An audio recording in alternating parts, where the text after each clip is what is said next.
भगवान श्री कृष्ण कहते हैं कि मनुष्य अपने फल की इच्छा को त्याग कर कर्म को अपना धर्म समझकर करे तो उसको फल अवश्य मिल जाएगा, परंतु उस फल को वो व्यक्ति विधान की इच्छा समझकर स्वीकार कर ले। और ज्ञानी व्यक्ति भी इसी योग को अपनाकर कर्म योगी बन जाते हैं।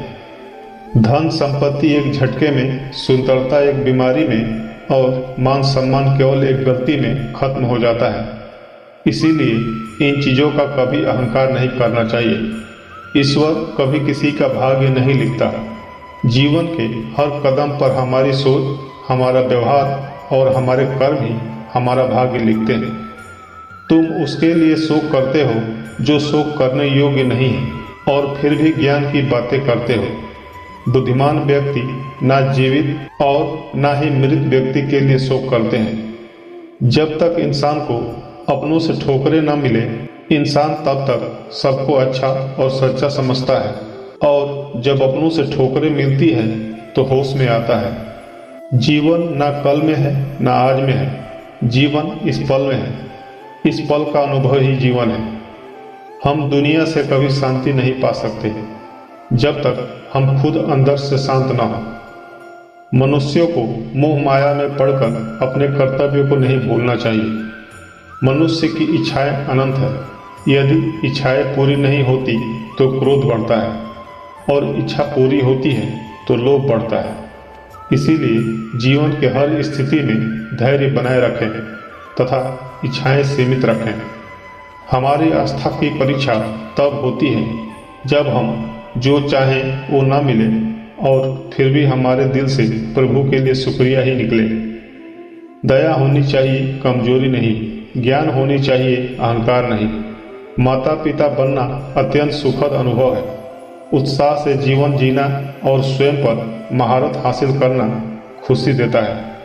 मन की गतिविधियों, होश, श्वास और भावनाओं के माध्यम से भगवान की शक्ति सदा तुम्हारे साथ है और तुम्हें बस लगातार एक साधन की तरह प्रयोग कर सके सभी कार्य कर रही है। तुम्हारा मोह ग्रस्त होकर अपने कर्तव्य पथ से हट जाना मूर्खता है, क्योंकि इससे ना तो तुम्हें स्वर्ग की प्राप्ति होगी ना ही तुम्हारी कीर्ति बढ़ेगी। परिवर्तन ही प्रकृति का नियम है। इसीलिए जो पीछे छूट गया उसका शोक मनाने की जगह जो आपके पास है उसका आनंद उठाना सीखिए। संसार का यही नियम है। जहाँ संयोग है वहाँ वियोग भी तो है। कल तक जो हमारा था वह आज सिर्फ मेरा है। मेरे जीवन में तेरा नाम बस एक अंधेरा है। इंसान इसलिए दुखी नहीं है कि वह ईश्वर को नहीं मानता। इंसान इसलिए दुखी है क्योंकि वह ईश्वर की नहीं मानता।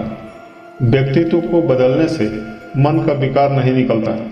इसीलिए यदि कुछ बदलना है तो कर्म बदलो, विचार बदलो। अपने जीवन में कभी भी ना किसी को आनंद में वचन दे, ना क्रोध में उतर दे और ना ही दुख में कभी निर्णय ले। जब जिंदगी में बुरा समय आए तो समझ लेना कि अच्छे कर्म का समय आ गया है। धर्म केवल कर्म से होता है। कर्म के बिना धर्म की कोई परिभाषा नहीं है। जो मन को नियंत्रित नहीं करते उनके लिए वह शत्रु के समान कार्य करता है। मनुष्य जन्म लेता है तो उसके पास सांसें तो होती है पर कोई नाम नहीं होता। जब मृत्यु होती है तो उसके पास नाम तो होता है पर सांसें नहीं होती। इसी सांस और नाम के बीच की यात्रा को जीवन कहते हैं। न किसी के अभाव में जियो, न किसी के प्रभाव में जियो। यह जिंदगी है आपकी, अपने स्वभाव में जियो। किसी दूसरे के जीवन के साथ पूर्ण रूप से जीने से अच्छा है हम अपने समय के भाग्य के अनुसार अपूर्ण जिए। इंसान चाहे कितना भी खुद को व्यस्त रख ले, जिससे वो प्रेम करता है उसकी यादों से नहीं बच सकता।